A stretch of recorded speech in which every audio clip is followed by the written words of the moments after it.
Bom dia, boa tarde ou boa noite, dependendo do horário. Sejam muito bem-vindos, bem-vindas ao nosso Versa Podcast, aqui com meu amigo e co-host Ricardo Castilho, para apresentar mais uma convidada muito especial, Castilho.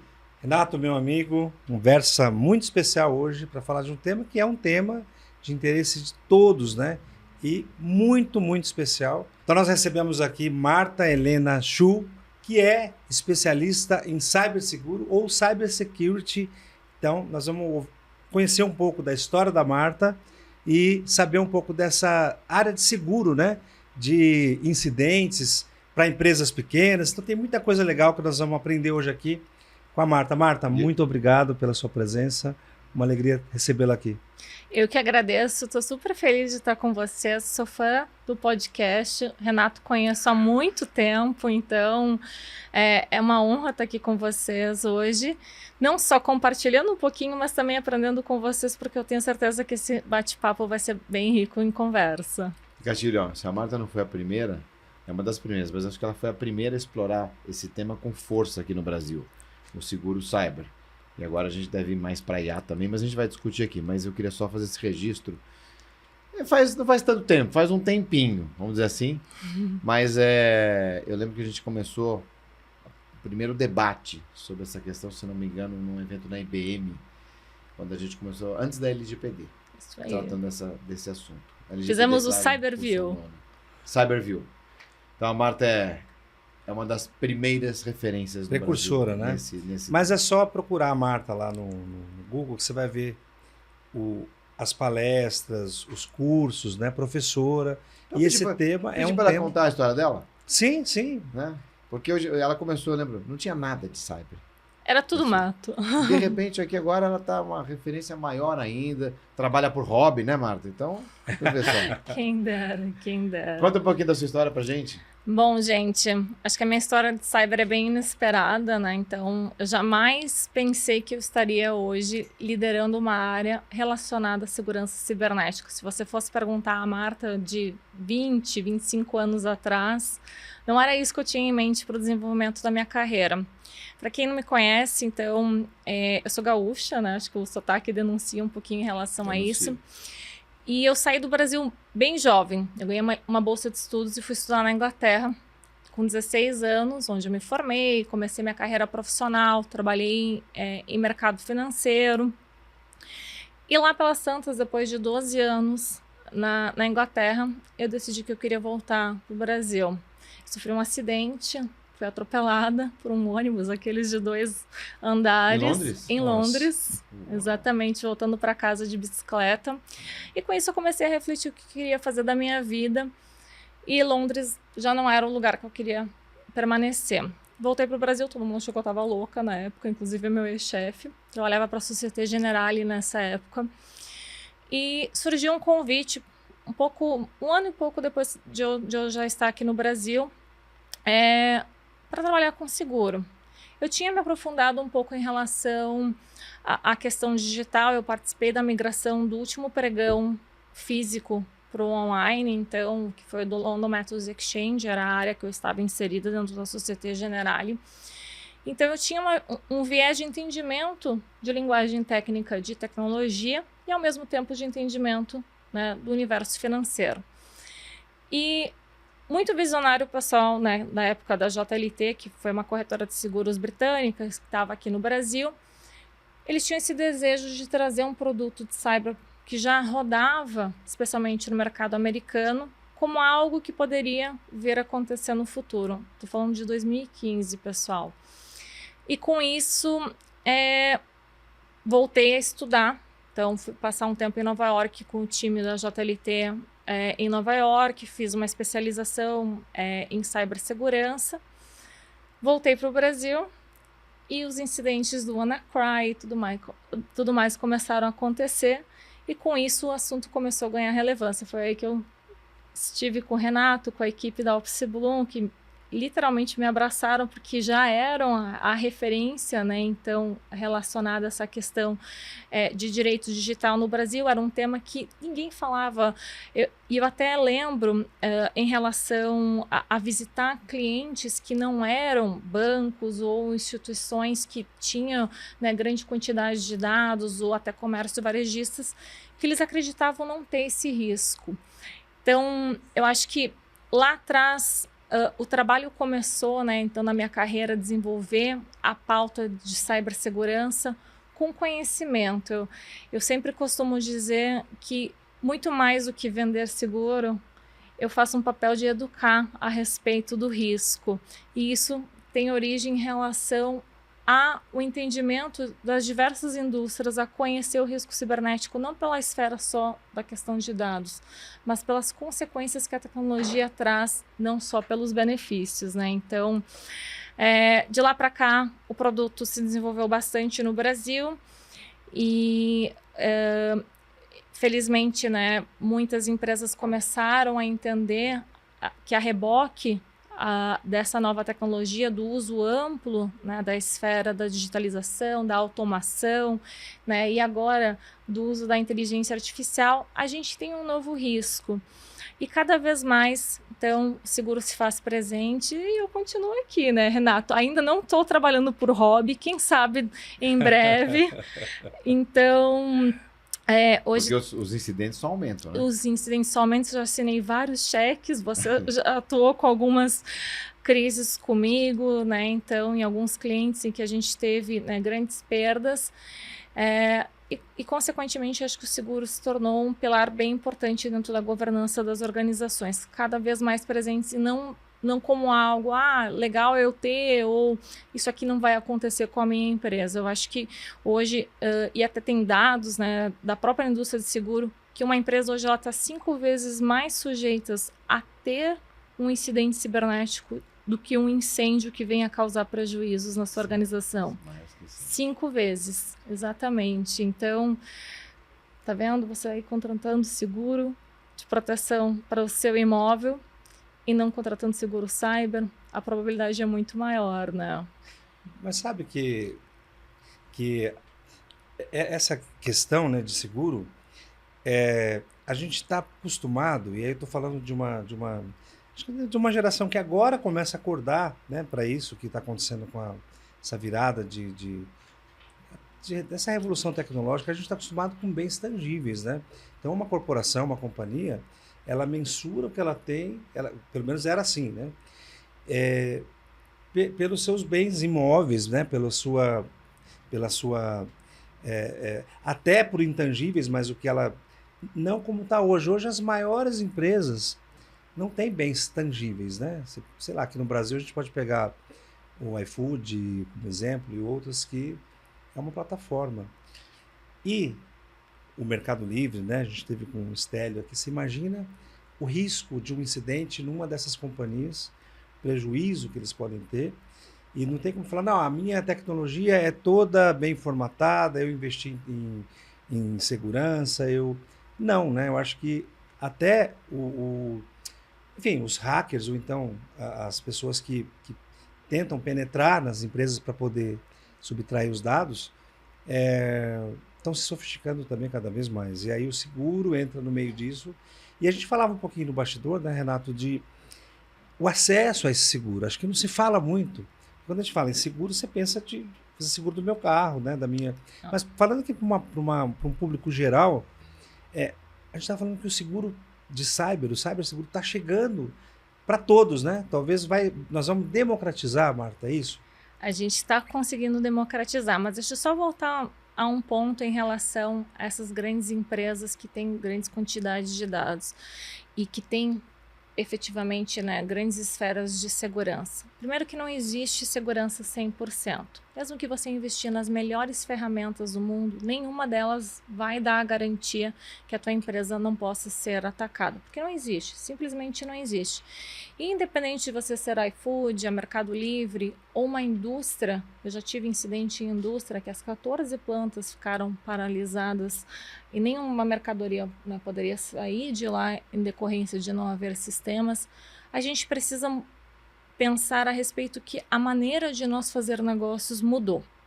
Então, se antes, né, a indústria tirava o pedido através de um talão de pedidos, a emissão de nota, né, o controle logístico era feito de forma, né, com pessoas ali que encaminhavam o caminhoneiro, né, efetivamente para a entrega na parte final.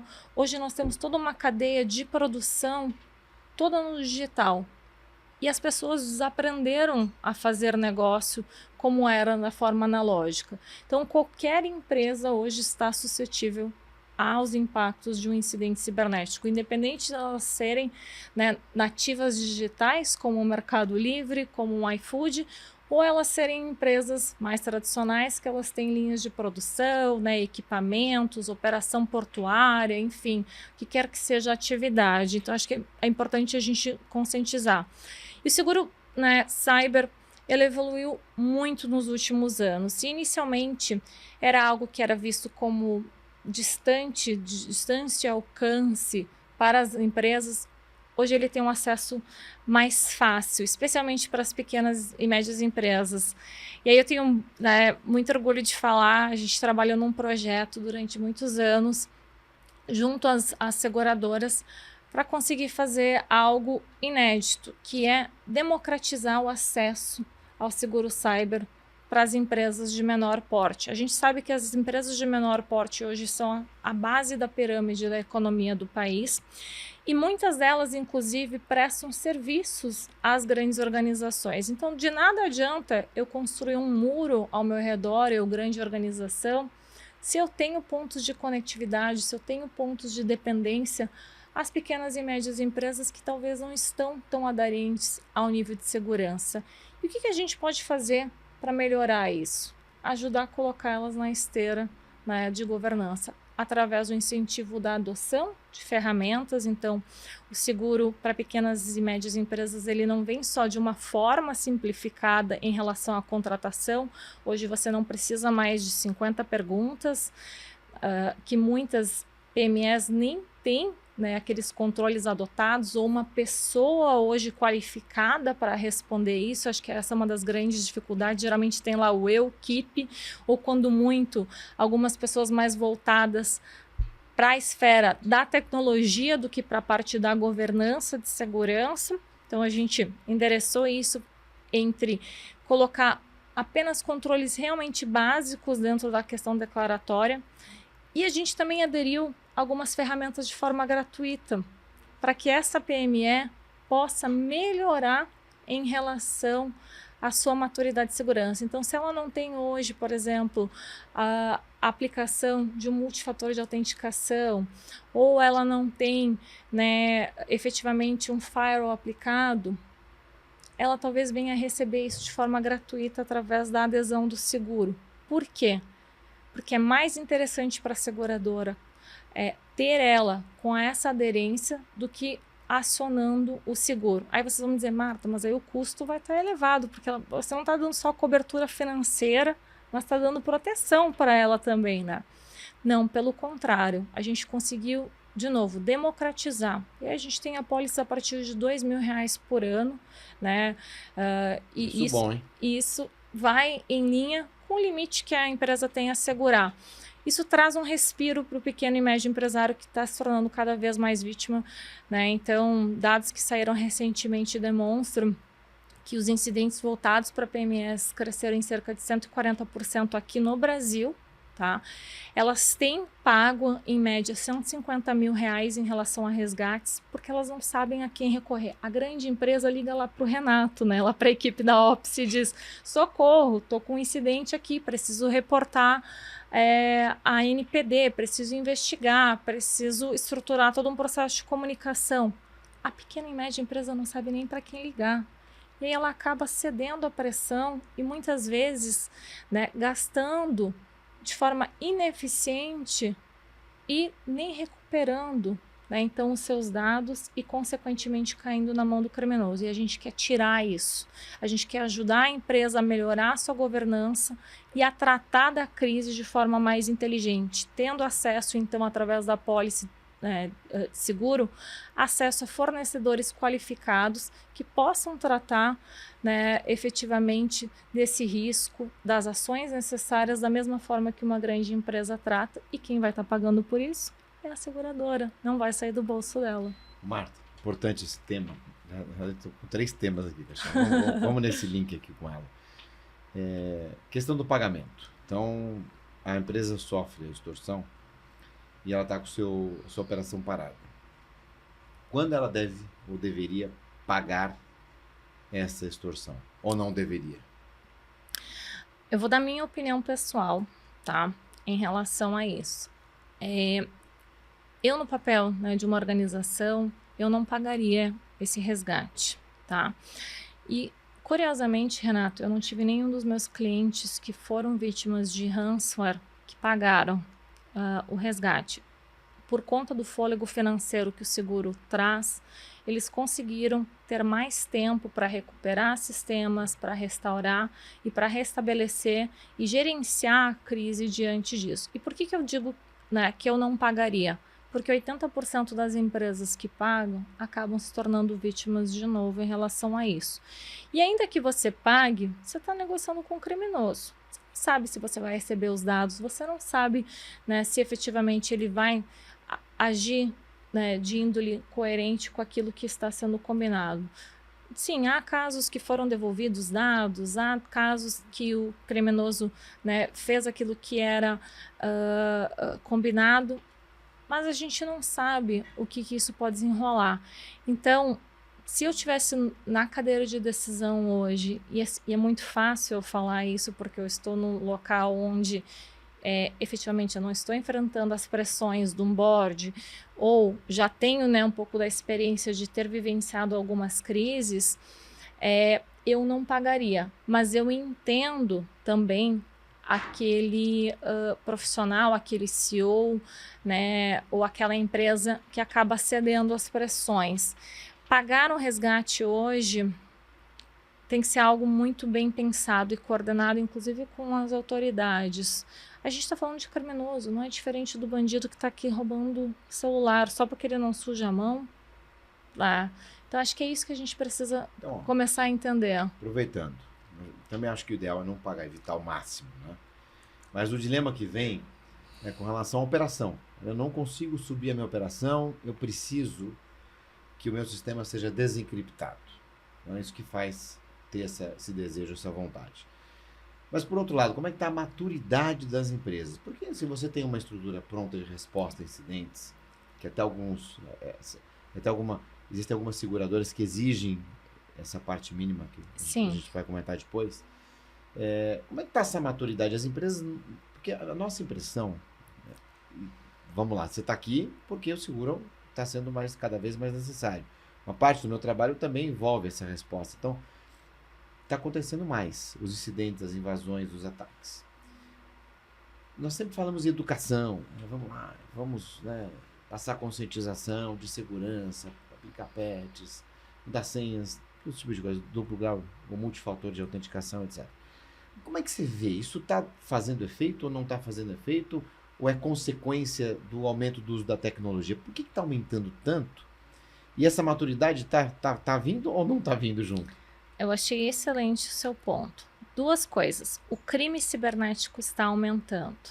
Então, hoje o crime cibernético ele movimenta mais dinheiro que o tráfico de drogas, que o tráfico de pessoas a nível global.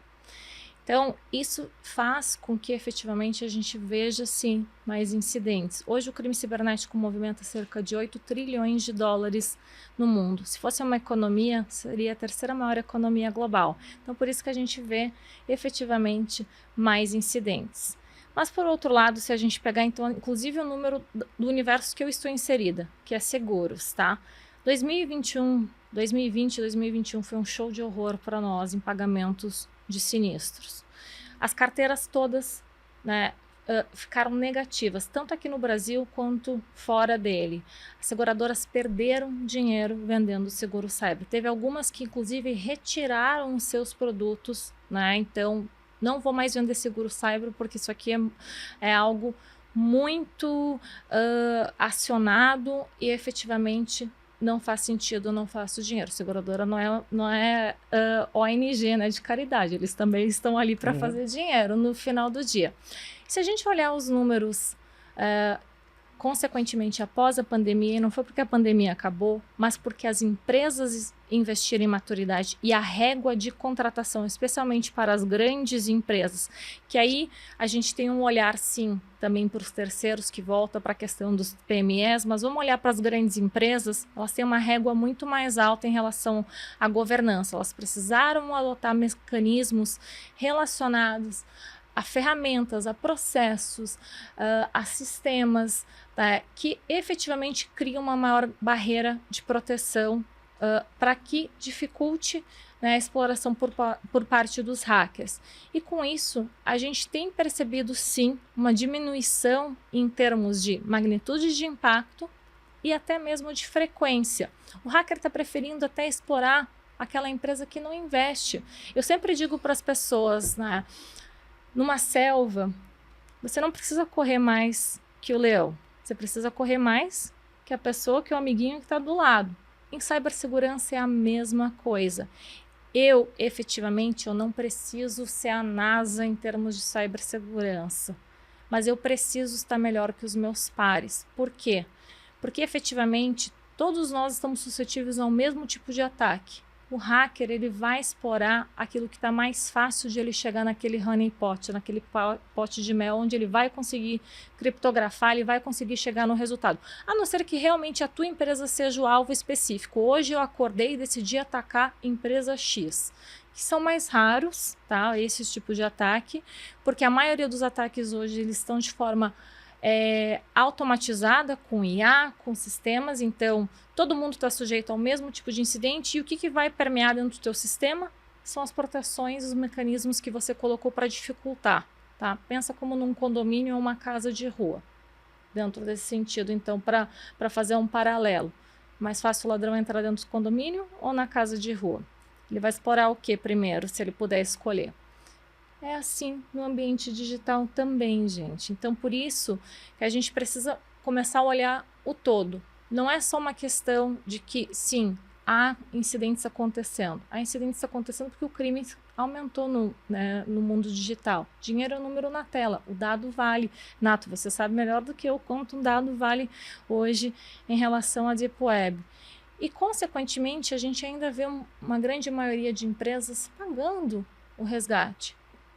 O número de prisões é baixo, né, em relação ao crime cibernético. Então, eu sou um criminoso, eu estou me expondo na rua, né, a ser preso, a sofrer tomar um tiro, ou eu posso ficar dentro de casa, no ar-condicionado, no computador, sem ser o risco de ser descoberto. E até ontem à noite, né, eu estava assistindo televisão e saiu no relatório do Fórum Econômico Mundial de Cyber, que foi publicado agora em janeiro de 25, há estruturas complexas em Niemeyer, por exemplo, que eles chamam de estados-nações de ataques cibernéticos. Envolve a questão de tráfico de pessoas e tudo mais, em que eles têm literalmente fábricas de ataques com pessoas por trás, em que estão lá justamente para fazer ataques voltados para diferentes lugares, né, que falam a língua local daquele país, para consequentemente fraudar e ter, né, a consequência financeira. E esse tipo de situação só tende a crescer com o aumento da capilaridade da IA. Gigante. E extra fronteiras, internacional. E, Castilho, posso fazer mais uma pergunta? Renato, a gente falou aqui de ataques. Aqui para aprender com duas referências. Tamo junto. Falamos aqui de ataques. Mas a gente tem também os glitches, os bugs, os problemas. Vamos trazer aqui essas outras questões imprevisíveis que eu acho que a IA também vai trazer bastante disso. Vai. Então, vamos falar, por exemplo, do problema do CrowdStrike que nós tivemos. Tela azul. Né? A tela azul, que a gente costuma brincar, não adiantava reiniciar a máquina, que a tela azul continuava lá. E afetou bilhões de negócios ao mesmo tempo, com bilhões de prejuízos também reais, enfim. Como é que fica essa questão que é de difícil mensuração? Porque ali foi um bug imprevisível. Um bug em uma ferramenta de proteção, que o quanto mais rápido a gente instalar, atualizar essas ferramentas, mais proteção a gente vai ter. Muitas vezes até exigência da própria seguradora, e tem que ser assim. Como é que fica, Marta, essa questão dessa imprevisibilidade tecnológica quando vocês especificam e colocam isso? Será que a gente vai ter? Será não? Nós teremos situações semelhantes também, mas o que a gente pode fazer também para preparar alguma coisa? Porque no caso do CrowdStrike, eu não sei se tinha alguma coisa que a gente poderia fazer, mas tá aqui o caso, queria ouvir a tua opinião. E tá sujeito a acontecer cada vez mais, tá, Renato, essa questão, porque a gente depende dos mesmos vendors, né?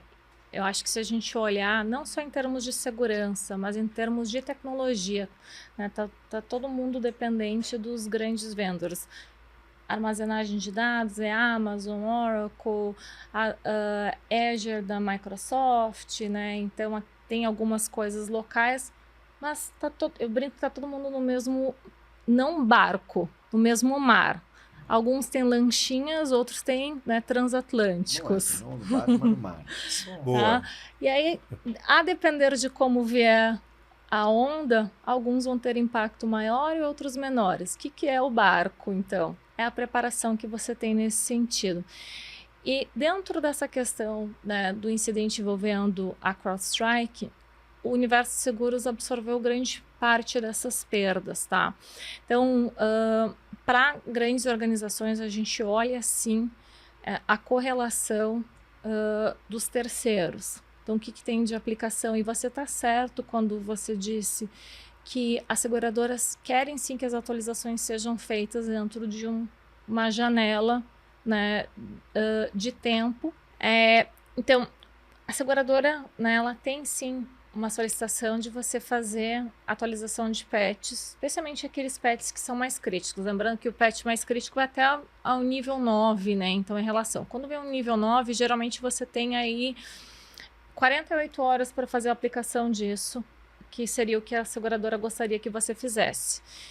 Então, eventualmente, naqueles ambientes que podem ser afetados uma atualização como essa, você vai ter um impacto que vai paralisar a tua operação se for uma atualização que estiver bugada, como estava, né, no caso da CrowdStrike, e que traz consequências da mesma forma que um ataque malicioso. Esse nível 9 é de 0 a 10? Ele vai de 0 a 9, então os graus de criticidade das atualizações. O mais rápido possível. 48 horas geralmente é o que a melhor prática em relação às performances. E aí tem outros patches que você pode deixar alguns meses, inclusive, para serem atualizados em relação a isso. Não precisa ser de forma imediata. Tem outro lado também, né? A própria empresa de segurança deve ter também o seu seguro, se acontecer isso também. Uma cadeia, né? E caso ela não atualize em 48 horas, ela também pode responder e também tem que ter o seguro. O que acontece, né? Então, as empresas, quando elas avaliam que tem um bug que pode provocar uma violação de segurança, elas classificam o que aquilo pode provocar. Vamos trazer para 2017, lá no início da minha carreira cibernética. O WannaCry. Não sei se você lembra por que o WannaCry aconteceu. Foi a Telecom que disseminou, não foi? Mas por que ele aconteceu? Não lembro.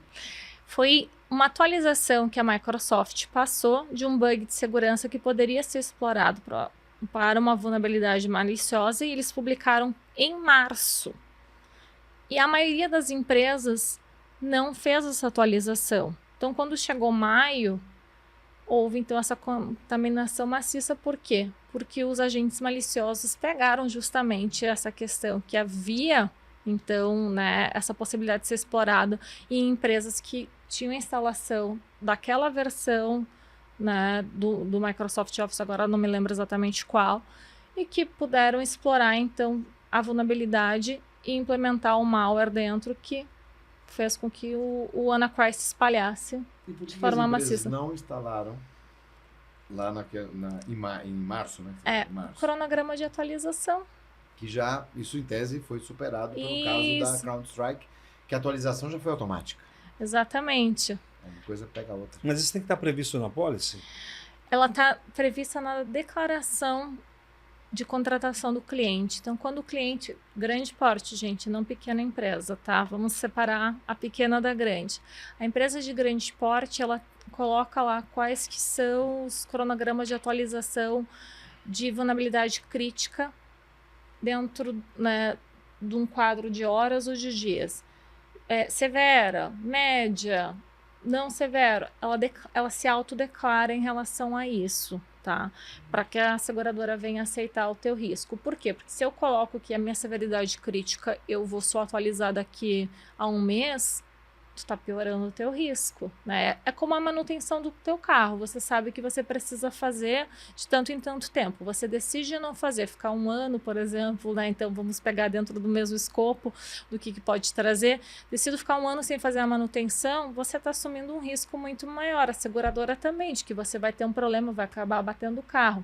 Só que, claro, a janela de oportunidade dessa manutenção para cyber, ela é muito menor. Então, por isso que a gente tem diferentes cronogramas de acordo com a severidade. E quando que a seguradora não paga o seguro cyber? Quando ela não paga, é quando o cliente age de má fé, tá? Então, eu vou usar até um exemplo que já tentaram contratar e a gente percebeu. Então, o cliente já está dentro do incidente e vem contratar a apólice, né? Então, o fato gerador ele precisa acontecer ele precisa acontecer após a contratação da apólice, né? Então não adianta você contratar a apólice de novo do automóvel com o carro batido. Então, primeiro é isso. Segundo, as informações que eu declarei em relação à governança do meu risco precisam bater. Mas, Marta, vocês vão fazer uma auditoria no meu sistema? Não, segura um ato de boa-fé. O que isso quer dizer? Que você vai se declarar lá, eu tenho esses controles. Eu não vou entrar no teu sistema, eu não vou pedir para você me evidenciar. Aconteceu um incidente, aí você vai lembrar do nosso amigo Montanaro lá. O Montanaro, então, com a empresa de perícia, vai avaliar, né, como o incidente se desdobrou dentro da organização, por onde ele entrou, como que ele conseguiu burlar certos controles de segurança.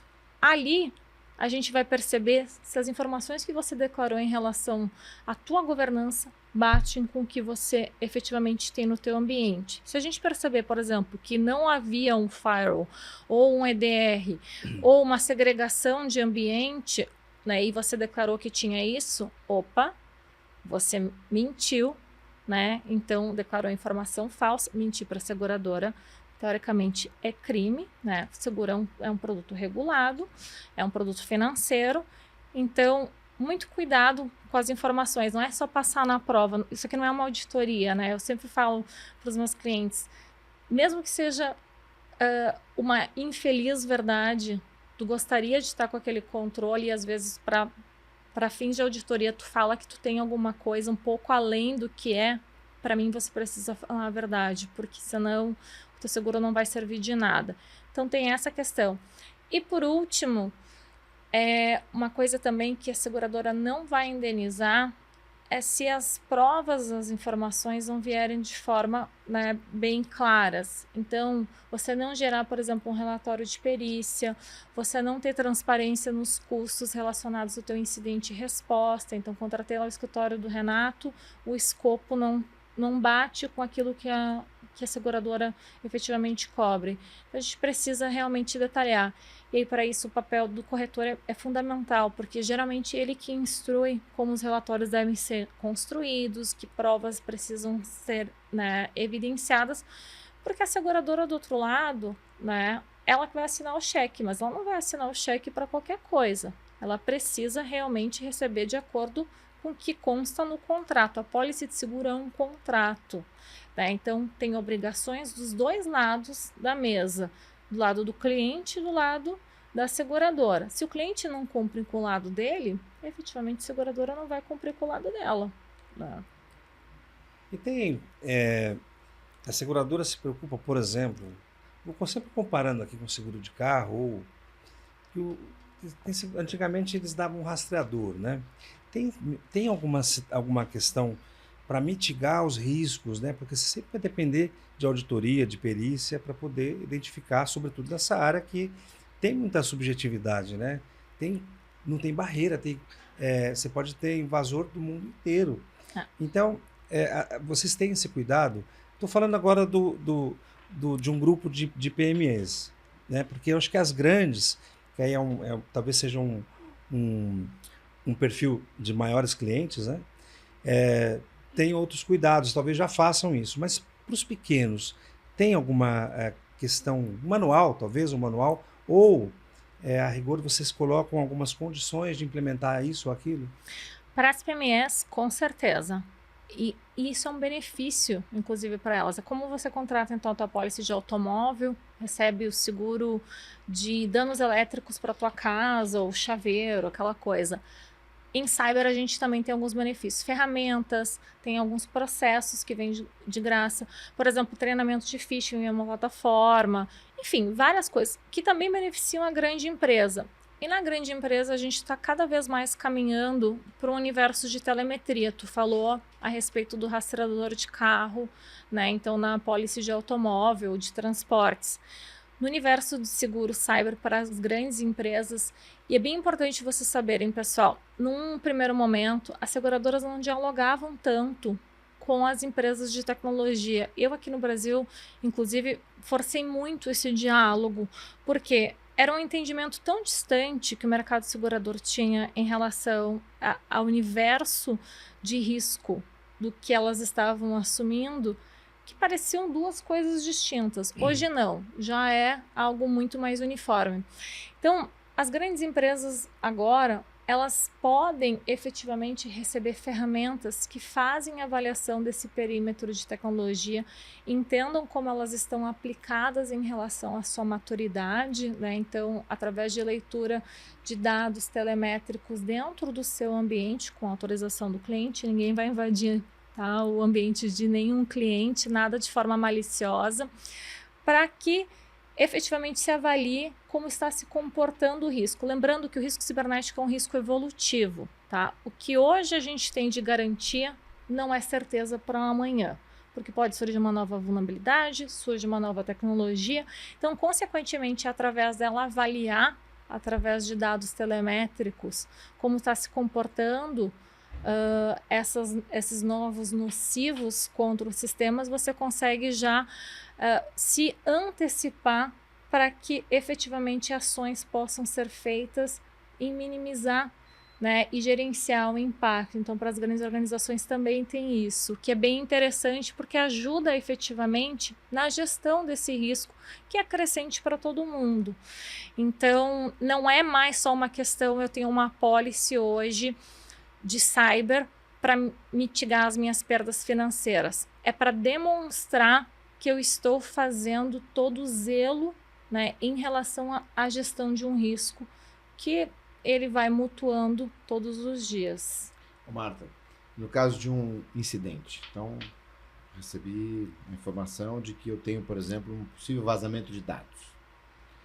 Que momento eu devo avisar a seguradora? A partir do momento que o teu time não consiga atuar nisso, tá? Então não é o todo dia incidente. A gente sabe que os TIs recebem, né, em média, mais de 1.000 tentativas diárias de invasão em seus sistemas, alguns pequenos incidentes. A partir do momento que você identifica algo que você não consiga gerenciar dentro de casa, preciso buscar uma empresa terceira, isso aqui vai escalar, preciso comunicar à autoridade nacional, é hora de acionar o seguro. A seguradora é tua sócia nesse sentido. Por quê?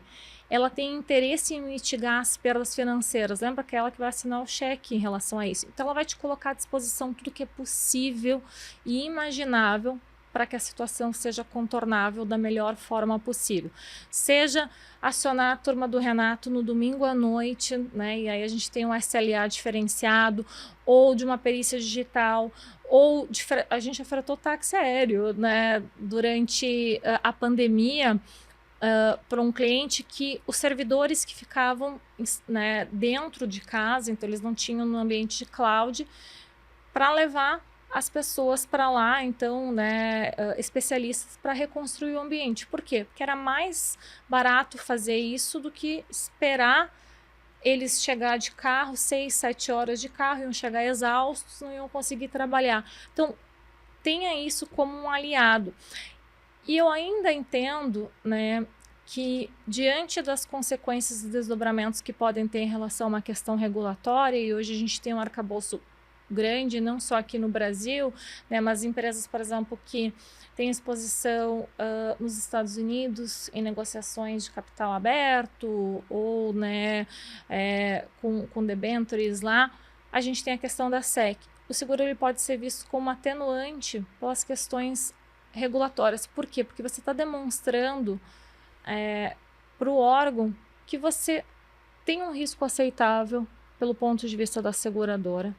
Então, você não negligenciou todas as questões.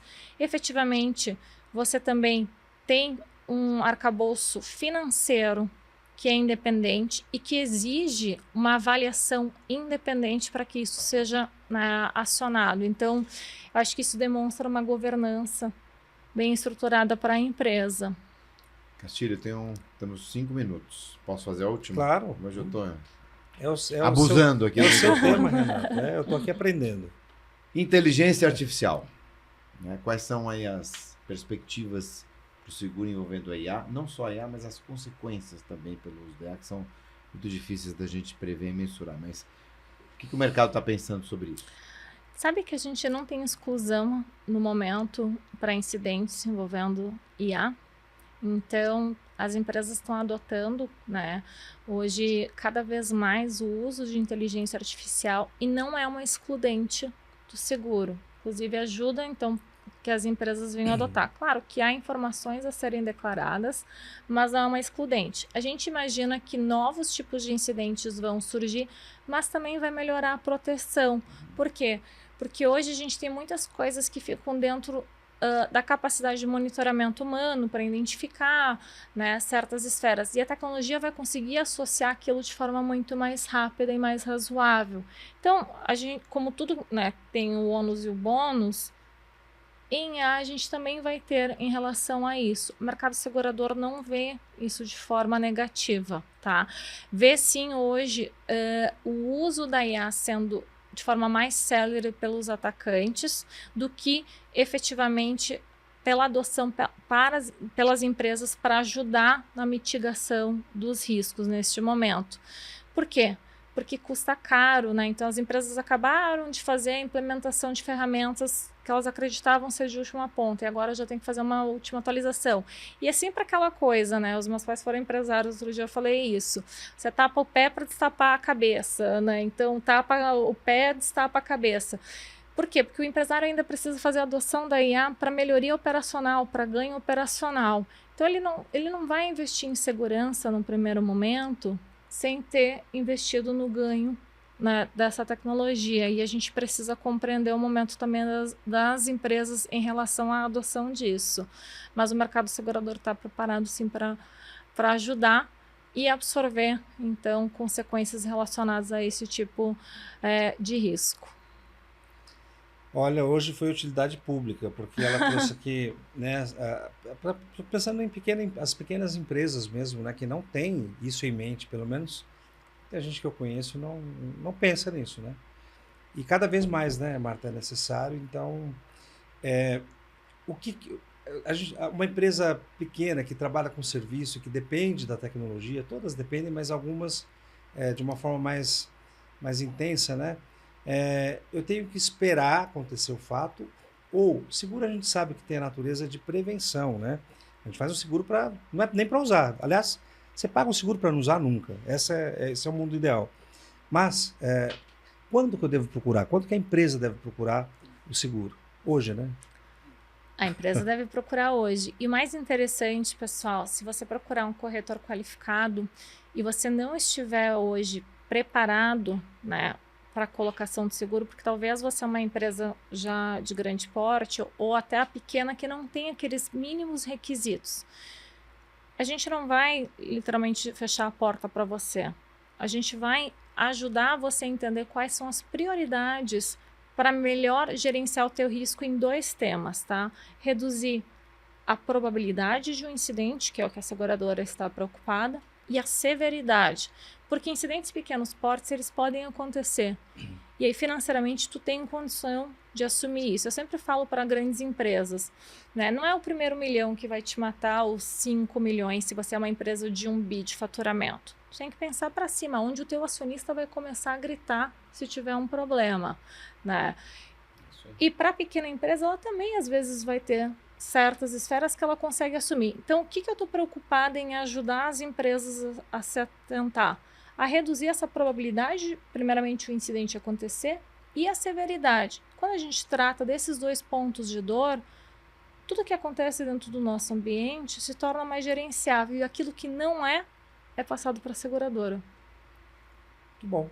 Muito bem. Marta Helena Chu conosco, né, Castilho? Marta Helena Chu, uma grande especialista, conhece o tema, deu para nós aqui uma aula sobre ciberseguro. Obrigada a vocês, Obrigado. Foi um prazer estar aqui e espero que não seja a primeira e última vez, que a gente tenha muito mais temas para conversar além do seguro e dessa evolução, né, de cibersegurança que vem acontecendo e que não vai mais embora, né? A tecnologia não sai das nossas vidas nunca mais. É isso aí. Vai voltar. Até porque você fala muito bem, aqui tem presença de palco, explica, é didática, né, Castilho? Total, é.